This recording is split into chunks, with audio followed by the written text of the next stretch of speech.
while since I've been standing here. We've been talking about so many interesting things, so I'll try and be concise. My name is Natalie Hill. I'm a master's student at the Center for Women's and Gender Studies at UBC. And I think it's so interesting that we're asking the question, where do all the 70% classroom full of women journalist students go? That's me. I did my bachelor's in journalism. Totally discouraged, disheartened, graduated with no intention of being a journalist. And I think it's really interesting, Marilyn, that you say part of good best practices in journalism is to seek out diverse voices, because in the 4 years in my program, maybe I missed that day, but I never got that lecture, and I attended a school that has a reputation of being, the esteemed journalism school in Canada, so that's interesting. But that's not us. Yeah, that's not UBC, but that's really interesting, and I think it says something about the segregation of the industry versus the training and the school, and how that has to be brought into the fold in terms of these conversations. What I wanted to speak about was what, Marsha, you were talking about, the numbers and the women behind the camera, and the sort of very quantitative, let's put numbers on it and percentages, and at the very end you said, but it's not about numbers. And I think that's so important, because we get caught up in this gender mainstreaming and this idea of just get the numbers on there, have the women on the panel, or have the women in the newsroom, and then therefore the problem's solved, and we know that that's not the case. And so I'm wondering if any of you could speak to the idea of not just smacking bodies, counting bodies, as to creating a culture of respect and equality. I think Blake gives you a great comment and a good question. I guess I'm going to go back to counting bodies as being important too, though. When I look at even this panel on Media Democracy Day, the two main panels were all men, and we're a gender panel, and we're all women. We're the only panel that's all women. So I do, even though I think counting isn't the whole story, and I do sociology and culture, and I think it's a complicated issue, I still think we have to kind of understand that as well as count and try and sort of work on all sides. A similar question was actually put to the women from the Gina Davis Foundation at our conference. And what I didn't hear in their answer that I would, as a producer, kind of go, oh, this is the thing you're not saying. Or maybe they did say it and I got distracted. That their audience in the US, they're talking mainly to upper-level executive producers, like big production companies and studios. So those are men.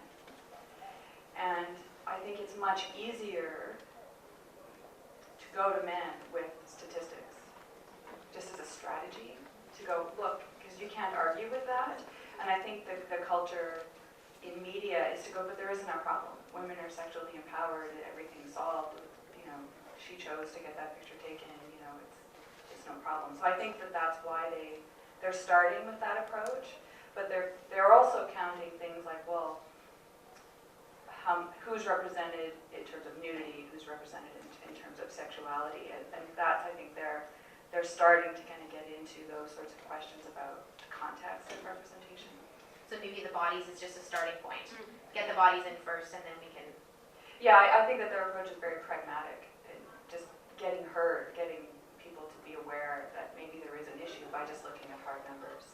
It's clearly not the whole picture, right? Even, kind of my thing is about getting more women working behind the scenes. That isn't even the whole thing, because I don't actually buy that there's a direct relationship between, if you have, 50% of women writers and directors, that all of a sudden everything's going to be great.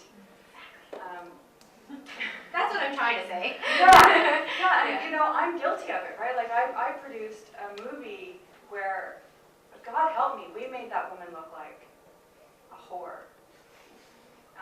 And I had to sit down and explain to her, because it was a real woman, why we did that. So I've had to pay for my sins, but I'm still paying for them. But yeah, it's much more complicated than just counting women. It's what those women are educated to do. It's the way audiences are educated for what kind of content they'll accept. And I have to speak about this as well, because I do quantitative work, but I also do qualitative work, which is looking at discourse, not how many women or the frequency of representation in the news, but also how they're framed and what kind of representation. We had like a 2% increase in the representation of women in the last 5 years in Canada. most of that was because of celebrity journalism, was because the stereotypical roles include women as entertainers. And so most of that increase was reflected in that kind of news. I totally agree with both Mary Lynn and Marcia in saying that using numbers is strategic. First, you're debunking the myth of gender equality, because there's still the discourse and the rhetoric that we have reached equality, and those of us still harping about it, and I use that term specifically, are simply not satisfied. Or the second myth is women aren't represented or either behind the cameras or in front or in the content of the news because they don't want to be. So these are myths that we have to debunk before we can get to the next level, which is, okay, let's first, numbers isn't the whole story, but it's a beginning.